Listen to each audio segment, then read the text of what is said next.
ጅምርት ከእስላሙም ውጭ ሆኖ የሚጀመር ጅምርት ወዳጅም የሚጀምረው ጠላትም የሚጀምረው አዲስ ጅምርት ከሆነ ይወገዛል። ከኛ ቤትም ቢሆን የግድ ከጠላት ቤት ካልመጣ የሚባል ነገር የለም። የፈለገም ቢሆን አዲስ ጅምርት ነው። ፈተፈረቀ ቢኩም عن سبيلي على الله ከኔ ከተከለኛው መንገድ የተከፈለባችሁ የሆነውን መንገድ እንዳትከተሉ አለ። ذلكم وصاكم به ይህ ነው አላህ አደራ ያለበት ነጥብ። لعلكم تتقون ይላል። እዚህም ጋር አላህን ተፈሩት ዘንድ ነው ይህም ምክር ምትለገሱት ይላል። ይሄም ሱረቱል አንዓም 153ኛው ቁጥር ላይ ነው ያለው። ومن حق المسلم على المسلم ሙስሊም ላይ ለሙስሊም ካለው ሐቅ ወደድንም ጠላንም አላህ ያስቀመጠብን ህግና ደንቦች አለ። ለራሱ ያስቀመጠብን ህግ አለ፣ ደንብ አለ። ለነብያችን ይገባቸዋል ብሎ ያስቀመጠብን አለ። ሙእሚኖች በሙእሚኖች መካከል ደግሞ አላህ ያስቀመጠው ህግና ደንብ አለ። ሁሉም በደረጃው ይጠቀሳል። ሙስሊም ከሙስሊም አብሮ ሲኖር አላህ ያስቀመጠበት ህግና ደንብ አለ። ልክ ባልና ሚስቶች አብሮ ሲኖሩ ግዴታቸውን እንደሚወጡት ማለት ነው። ከጎረቤት ጋር አብረን ስንኖር ለጉርበትና ምን አለ የሚለውን ነገር ማየት እንዳለብን እንደነገረን እንዳጠቃላይ ደግሞ እዚህ ተፍሲል ውስጥ ሳንገባ ሙስሊም በሙስሊም ላይ ያለው መብት ኢትባዑ ጀናዘቲሂ ጀናዛውን መከተል ግድ ይላል። አንድ ሙስሊም ሲሞት ወይ አንድ ሙስሊም ስትሞት ጀናዛውን መከተል ግድ ይላል። ወደ እድር ስንመጣ እድር የሌለው ሰው ክብር የለው። እድር የሌለው ሰው የሚቀብረው ትንሽ ሰው ነው። እነዛም የቅርብ ቤተሰቦቹ ወይ በስራ የሚገናኛቸው ሰዎች ካልሆኑ በስተቀር የአካባቢ ሰው አይቀብረው። እድር የለውም። እንደውም እንደበከተ አድርጎ ነው የሚያዩት አካባቢው ላይ። ከዚህ በፊት ሀገራችን ላይ ብዙ አይነት ፊልማዎችና ብዙ አይነት ጣጣዎችን አሳልፈናል። በተለይ ደቡብ ላይ ወሃቢ ይሆናቸዋል ከእድር ውጡ ተብሎ የተባረሩ ወንድሞቻችን አሉ፣ የታሰሩ ወንድሞቻችን አሉ። ሲሞቱ ቀባሪ አጥቶ ከሌላ ቦታ ሰው ተጠርቶ የተቀበሩ ወንድሞቻችን አሉ። አላግባብ ደግሞ ይሄ ተንቢህ የሚሉት ሰላዋት የሚባልበት በእድር አንዳንድ ማስቀመጥ ግዴታ ነው ብሎ ያስቀመጡት ተንቢህ የሚባል ነገር አቃጥላቸዋል በሚል የተደበደቡ ወንድሞቻችን አሉ። የእድር ምግብ አልበላም ብላችኋል፣ ሰላዋት ሲቀራ ወይ ያሲን ሲቀራ ደግሞ አላዳምጥም ብላችሁ ሄዳችኋል፣ ዳዋ አድርጋችኋል፣ ተንቀሳቅሳችኋል በሚል ብዙ እርምጃዎች የተወሰዱባቸው ሰዎች አሉ በሰሜኑም በደቡቡ። ስለዚህ አንድ ሙስሊም የሆነ ወይ ሙስሊም የሆነች ስትሞት በስነ ስርዓት አጥቦ ከፍኖ ሰላት ሰግዶ ሽኝት ማድረግ ወደሚቀጥለው ሀገር መሸኘት በአንድ ሙስሊም ላይ ግዴታ ነው። ፈርደል ዐይንና ፈርደል ኪፋያ የሚባልበት አለ። ሆኖም ግን እንዳጠቃላይ ሲታይ ግዴታ ነው። ወደፍኒ መቅበሩም ጭምር አወቅነውም አላወቅነውም መቅበሩም ጭምር ግዴታ ነው። አንድ ጊዜ አንድ ምስኪን ነበርና በረንዳ አዳሪ ነው። ሲሞት ቀባሪ አጥቶ ማዛገጃ ተብሎ የመንግስት ቀባሪ መጥቶ ነው የቀበረው። ለምንድን ነው ያልተቀበረው? ይህ ሰው በሰላቱ ምክንያት በእስላሙ ምክንያት ነው አይደለም፣ እድር የለውም ከሚል አንፃር። አሁንም ቢሆን እድር የሌለው ሰው ክብር የለውም። መቅበሩም ግዴታ ነው በእስላም እስልምናው እስከ ተረጋገጠ እስከ ጸደቀ ድረስ። የአላህ ነብይ አለይሂ ሰላቱ ሰላም ነጃሺ ሙተዋል የሚል አላህ ወህይ አድርጎላቸው ጅብሪል ነግሯቸው ባሉበት ሰግዶበታል።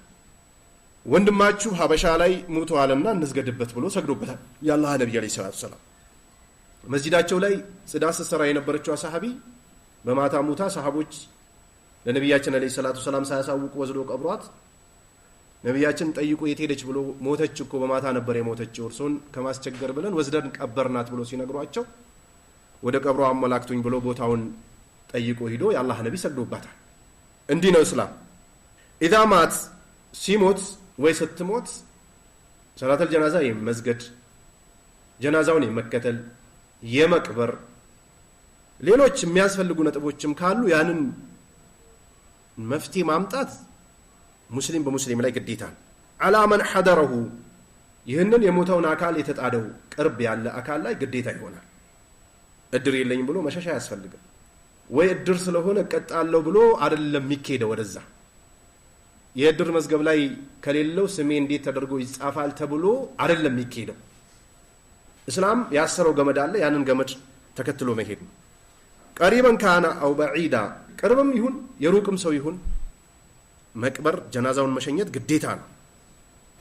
አቡ ሁረይራ በዘገቡት ሐዲስ ቃል ረሱሉላህ ሰለላሁ ዐለይሂ ወሰለም የአላህ ነብይ ዐለይሂ ሰላቱ ሰላም እንዲህ ይላሉ ይላል خمسٌ تجب للمسلم على اخيه خمسٌ تجب للمسلم على اخيه የሙስሊም ሐቅ በሙስሊም ላይ 5 ነው። በሙስሊም ለወንድሙ ግዴታ የሚሆን ነገር አሉ የአላህ ነብይ። ሙስተሐብም አይደለም ሱናም አይደለም ወይም ደግሞ በፍላጎት የሚሰራ ስራም አይደለም፣ ግዴታ ነው አሉ የአላህ ነብይ። አቅል ባለው እስላምን በተረዳ ሱናን ባወቀ መንሃጀ ሰለፍን ጠንቅቆ ባወቀ ዕውቀት ባለው ሰው ግዴታ ነጥለን ስናየው ረዱ ሰላም አሰላሙ አለይኩም ሲል ወአለይኩም ሰላም ብሎ መመለስ ግዴታ ነው አሉ የአላህ ነብይ። ዛሬ ለሰላምታም ሰውን መርጣለን ሰላም ለማለት ጥሩ ልብስ ለብሷል አልለበሰም፣ አውቀዋለሁ አላውቀውም፣ ነጋዴ ነው ወይ መንግስት ሰራተኛ ነው፣ ብዙ አይነት መረጣዎችን መርጣለን። ሙብተዲ ማለት ራሱን የቻለ ባብ ራሱን የቻለ ርዕስ አለው ይሄ ነገር። ግን እንዳጠቃላይ እስልምና ውስጥ የገባ ሰው አሰላሙ አለይኩም ሲል ወአለይኩም ሰላም ብሎ መመለስ ግዴታ ነው፣ ዋጅብ ነው አሉ ነብዩ። ወተሽሚቱል አጢስ አሉ ነብዩ ያስነጠሰን አካል አልহামዱሊላህ ሲል ለሱ ደግሞ ምላሽ መስጠት ግዴታ ነው አሉ የአላህ ነብይ አለይሂ ሰላቱ ሰላም። ወኢጃበቱ ዳዕዋት ጥሪንም ሲጠራ እሺ ብሎ መሄድ ግዴታ ነው አሉ የአላህ ነብይ። አንድ ሰው ምግብ ብላልኝ ብሎ ጠርቶ ሊሆን ይችላል፣ ልጄን ልድር ነው ብሎ ጠርቶ ሊሆን ይችላል፣ ወይ የሆነች ነገር አዘጋጅቻለሁ ምናና ያቺን ነገር ከኔ ጋር አብራ ሳልፍ ብሎ ሊሆን ይችላል። ጥሪ ካደረገ ያንን ጥሪውን ደግሞ መሄድ ግዴታ ነው አሉ የአላህ ነብይ። በአሁኑ ጊዜ የተጣሰ ነው። ሁለት የሚያነጻጽሩት አይነት ጉዳይ ከገጠማቸው ቀድሞ የጠራቸው ደካማ ከሆነ በኋላ የጠራው ደግሞ ባለ ሀብት ከሆነ ለዛ ለምስኪኑ ይደውሉና ሳንነግር ከሊኮ ቀድሞ ጠርቶኝ ነበር ብሎ የሚዋሹ ሰዎችም አሉ። ስልካቸውን የሚዘጉ ሰዎች አሉ። ብዙ አይነት ምክንያቶችን የሚያቀርቡ ሰዎች አሉ፣ hatta ከዱዓቶች ከአሊሞች ውስጥ። ወዒያደቱል መሪድ አሉ ነብዩ የታመመን መጠየቅ ግዴታ ነው። ዘመድም ይሁን ወንድም አባትም ይሁን አክስትም ትሁን ከዛ ውጭም ይሁን ሙስሊም ከታመመ ሄዶ መጠየቅ ዱዓ ማድረግ ግዴታ ነው አሉ የአላህ ነብይ። ተመልከቱ የሚካድማቸው አንድ አይሁዲ ነበር። ታሞ ቤት ሲቀር የአላህ ነብይ ሄዱ ሊጠይቁት በሄዱበት ዳዕዋ አድርጎለት ነው የሰለም። መጠየቅ ግዴታ ነው አሉ። በአሁኑ ሰዓት አለ የተግባራን ተገብረዋለን የለም። በሆነ ነገር ካልተሳሰርነ በስተቀር እስከሚሞት ድረስ ጆሮአችን ዘግተነው የሞተ ቀን ለቀብር እንሄዳለን። ያቂዳ የመንሃጅ ድክመት ነው። መንሃጁ ጠንካራ የሆነ ሰው እንደዚህ አይነት ነገሮችን ይሰራል። በተለይ የአላህ ነብይ ዋጅብ ናቸው ብሎ ያስቀምጧቸው ነጥቦችን ይሰራል። ተወይ ትሰራለች። በጣም የሚገርመው ባለፈው ረጅም ሰዓት ጠፍቼ ነበርና አባቴን አሞት ወደ ውጭ ሀገር ሄጄ እያሳከምኩት ነበርና አንድ ኡስታዝ ደወለልኝ ሊጠይቀኝ መስሎኛል። ደስ ብሎኝ ስልክ አነሳው ዱዓ ያደርግልኛል ብዬ ስጠብቅ ምንድነው በሽታው አለኝ። እንዲህ በሽታ ነው አልኩት። እንደዚህ አይነት በሽታ እኮ የያዘው ሰው አይተርፍም ይሞታል። አንድ ጓደኛዬ ወይ አንድ ዘመዴ በእንደዚህ አይነት በሽታ ታሞ ነበር ሞተ አለኝ። አብሽር መሞት መኖር እኮ በአላህ እጅ ነው፣ እንደዚህ አይባልም። ለሁሉም በሽታ የአላህ ነብይ አለይሂ ሰላቱ ሰላም መድኃኒት አለው ብሏል። ያወቀው ያውቀዋል፣ ያላወቀው አያውቀውም። ስለዚህ ካንተ መጠየቅ ብቻ ነው የሚጠበቅብህ እንጂ ብይኖችን መስጠት ምንም ችግር የለውም ማለት። እኔም ረጅም ዓመት ይኖራል አይሞትም ብዬ አይደለም ሰበቡን እያደረስኩ ያለው። ይሞታል ማንኛውም ሰው እንደሚሞት። ነገር ግን ማድረስ ያለብኝን የአባትነት ሐቁን፣ የእናትነት ሐቅ፣ የወንድምነት ሐቅ ታደርሳለህ እንጂ የግድ አሳከምከው ማለት ይተርፋል ማለት አይደለም። እና በጣም ተገረምኩበት በኡስታዙ። አልহামዱሊላህ አላህ ግን አፊያ ያደረገው አባቴን ለጌታዬ ምስጋና ይገባ። ስለዚህ እንዲህ አይነት በመንሃጅም አሳኮ ሊበቀሏችሁ የሚመጡ ሰዎች ይኖራሉ። በዚሁ መሃል ሰዎች ሲታመም ስትከስሩ የሆነ ነገር ሲገጥማችሁ መደሰቻም ሊያደርጉት ይችላሉ፣ አይታወቅም። ጀህለናም ሊሆን ይችላል፣ መንሃጅን ካለ መረዳትም ሊሆን ይችላል። አንዳንድ ሰዎች በሙተሪዎች ላይ ሲናገሩ ጠንካሮች ናቸው፣ በሽርክ ላይ የሆነ ክፍተት አለባቸው፣ ወይ በሽርክ ላይ ጠንካሮች ናቸው፣ በሙተሪዎች ላይ የሆነ ክፍተት አለባቸው። ወይም ደግሞ ይሄ እነዚህ ሁሉንም ያሟሉና በሙአመላ ላይ ደግሞ የሆነ ችግር አለባቸው። አንድ ሰው ነው ሁሉንም አንድ ላይ አላህ የሚሰጠው። አላህ ከሚሰጣቸው ያድርገን። ወትባዑ الجنائز አሉ ነብዩ ጀናዛን የሞተን አካልም ደግሞ መከተላል አጅር አለው ምንዳ አለው። እንዲ ይገኛል ብሎ የአላህ ነብይ ያስቀመጡት አሉ። ሰሃቦች ሲሰሩት የነበረ መሐል ሻሂዳችን ይሄ ነው። ጀናዛን የሙስሊም ጀናዛን መከተል ከአይንም መንካን ድር ነው አይኖረው በለድር ያለበት ቦታ አንሄድም። እኛ ከእድር ጋር የተነካካ ከእድር ጋር የተጨመላለቀ ሰው ጋር አንሄድም። እድሩ ላይ ብዙ ማዕሲያዎችና ወንጀሎች ስለሚሰሩ ማለት ነው። ሙተፈቁን አለይ ይሄም ሐዲስ ቡኻሪና ሙስሊም የዘገቡት ነው። ወاتخاذ الاجتماع لاجل اذى ለቅሶ መያዝ ተብሎ መሰባሰብ ከየት የመጣ ነው? አስሉ በእስላም አለ እንዴ? ሰላት الجማ መስገድ እንዳለብን በቁርአን በሐዲስ ተገልጿል። ሐጅ ላይ መሰባሰብ እንዳለብን በቁርአን ሐዲስ ተገልጿል።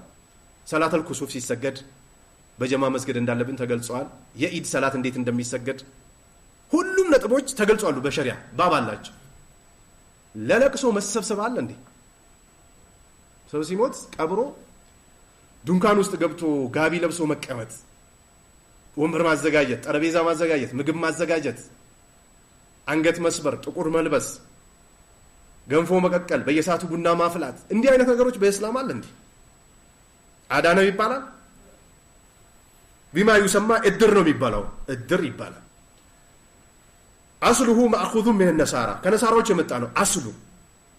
አስሉ ምስረታው እድር የተመሰረተው ከክርስቲያኖች ነው፣ ከሙስሊም አይደል።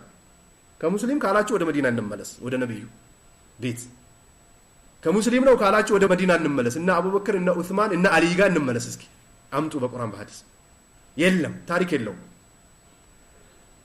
ሌላው ሁሉ ተውትሽ ያለፈው ጋር አይገኝም። ይሄ ዝም ብሎ የሩቅ ምኞት ነው የሚሆን። ቅርብ የነበሩና ኢማሙ አህመድ እና ማሊክ እና አቡ ሐኒፋ ሌሎችም የእስላም ሊቃውንቶች ጋር የለም እድር የሚባል ነገር።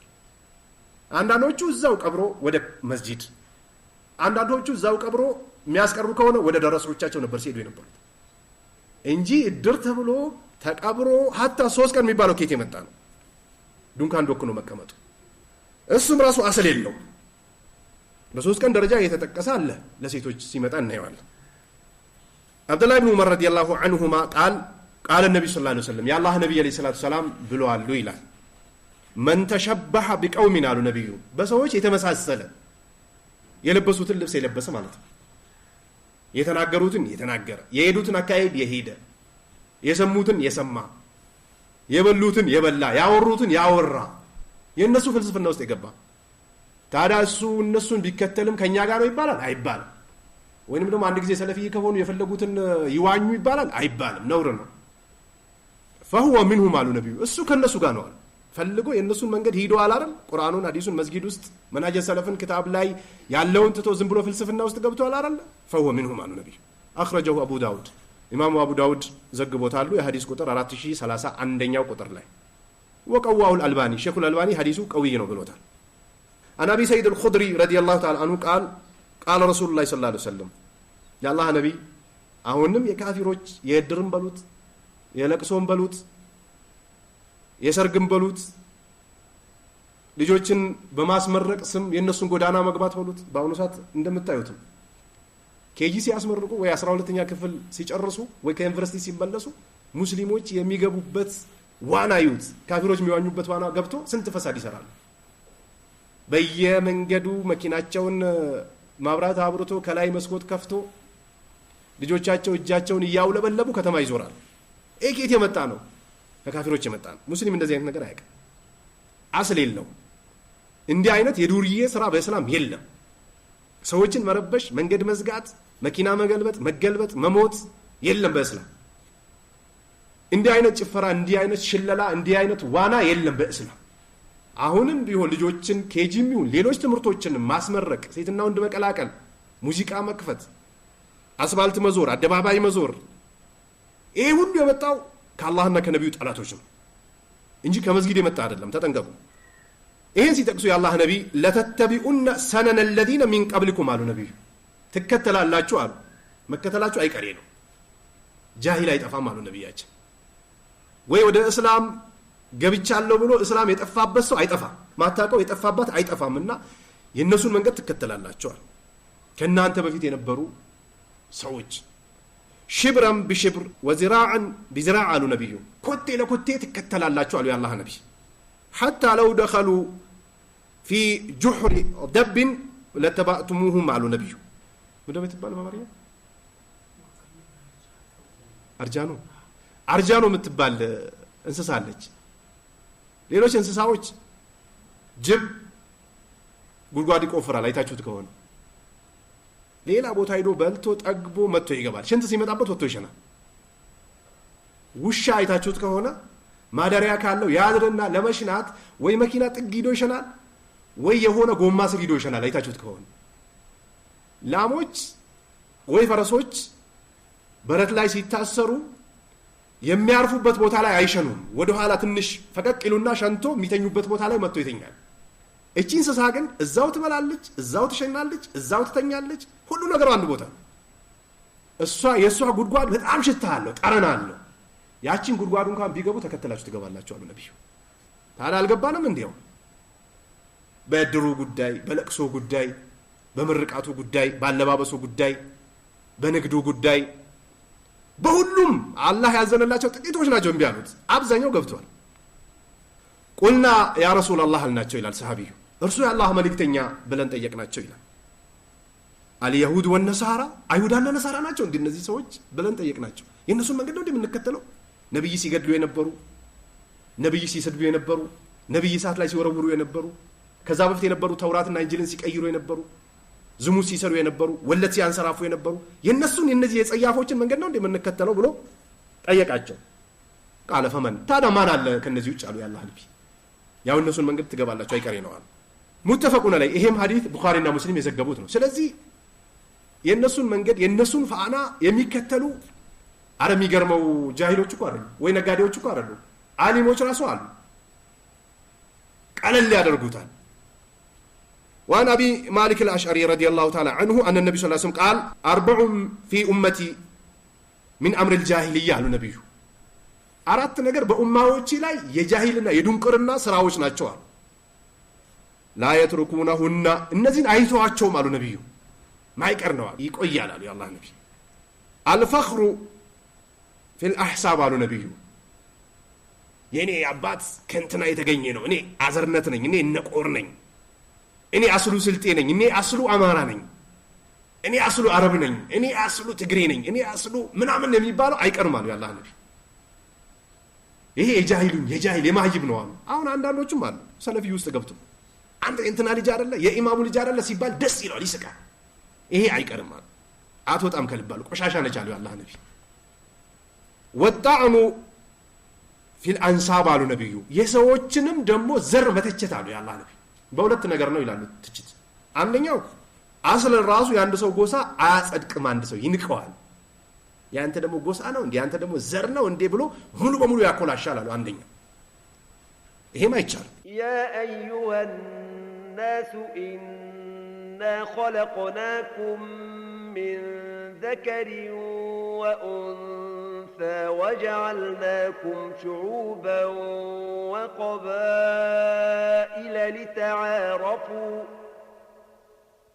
إن أكرمكم عند الله أتقاكم إن الله عليم خبير يا أيها الناس إنا خلقناكم من ذكر وأنثى وجعلناكم شعوبا وقبائل لتعارفوا إن أكرمكم عند الله أتقاكم ብሎ አላህ ለሁሉም ሰው ብሔር የሚታወቅበት ጎሳ አለ በዛ መፎከር በዛ መጎረር በዛ በሰው ልጆች የበላይ መሆን አይቻልም እንጂ ጎሳው ችግር የለም ለመተዋወቅ ነው አላህ ያንን ሙሉ በሙሉ ያፈርሳሉ አሉ ወይንም ደግሞ ይተቸዋል ያንተ ጎሳ የወረደ ጎሳ አይደል እንዴ ይባላል በተለይ ክፍለ ሀገር ስትሄዱ ለከሌ ጎሳ ልጅ እንዳሰጡት ይባላል ለምን ጎሳው ደካማ ነው ይባላል ከከሌ ሄዳችሁ ደግሞ ሴት እንዳታመጡ ይባላል ለምን ጎሳቸው ደከም ያለ ነው ይባላል ይሄንን ትችት አተውቱም አሉ ያላህ ነብይ ወልስቲስቃው بالنجوم በከዋክብት ውሃን መጠጣት መፈለግን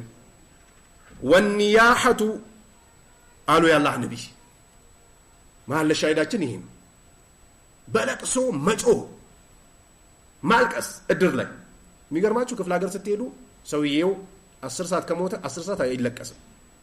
እንተቢሁ እድር አላቸው፣ የሚያለቅሱበት ሰዓት አላቸው። የሚለቀሰው መች ነው ከተባለ ልክ ፈጅር ላይ ይለቀሳል። የእድር ሰዎች ይሰበሰቡና ፈጅር ላይ ያለቅሳሉ። ለምንድን ነው? ሰዎች አውቆ እንዲመጡ የእድር ሰዎች እንዲሰሙ ከፈጅር በኋላ ይለቀሳል። ሂዱና አሁንም አዳምጡት፣ አገር ቤት ታገኙታላችሁ። ይሄ እድር ውስጥ አለ። የአላህ ነቢይ ይሄንን አይተውትም። ይህ ደግሞ ከማይማን ወይንም ደግሞ ከእናንተ ቀደም ከነበሩ ሰዎች ተግባር ነው፣ የማህይብ ስራ ነው አሉ የአላህ ነቢይ። እድር እዚህ ውስጥ ይገባል። ወቃል አናይሐቱ አሉ ነቢዩ፣ ምጮህ ጮታም የሆነች ሴት ለቅሶ ላይ የምታስጨው ሰዎችን የምታስለቅስ። እያንዳንዱ እድር ላይ አንዳንድ አስለቃሽ አለ፣ ይከፈላቸዋል። እድር የምናየው ሰለፊይ እድር፣ ሙብተዲ እድር የምንለው የካፊር እድር የምንለው የለም። እድር እድር ነው። እኔ ሰለፊይ ነኝ የምትል ከሆነ ለእድርህ መረጃ ታመጣል። እድር ሲመሰረት ለአንድ እድር አንድ አስለቃሽ አለቻቸው መሀል ላይ ገንዘብም ይከፈላታል። ልክ አንዳንድ ነገራችን ላይ ትላልቅ ሰዎች ሲሞቱ ጥቁር ለብሳ ከፊት ለፊት ሰውን እየመራች ትፈርጣለች፣ ትነሳለች፣ እንባ ታወርዳለች። ከየት እንደሚያመጡ አይታወቅም። ኮርስ ይሰጣቸዋል። መጀመሪያ ትምህርት አላቸው። እንዲህ አይነት ጩኸታም እንዲህ አይነት የምታለቅስና የምታስለቅስ አሉ የአላህ ነቢይ። ኢዛ ለም ተቱብ ቀብለ መውቲሃ አሉ ነቢዩ፣ ያበላሸችውን አስተካክላ ተውበት ካላረገች አሉ ተቁሙ የውመል ቂያመቲ ወዐለይሃ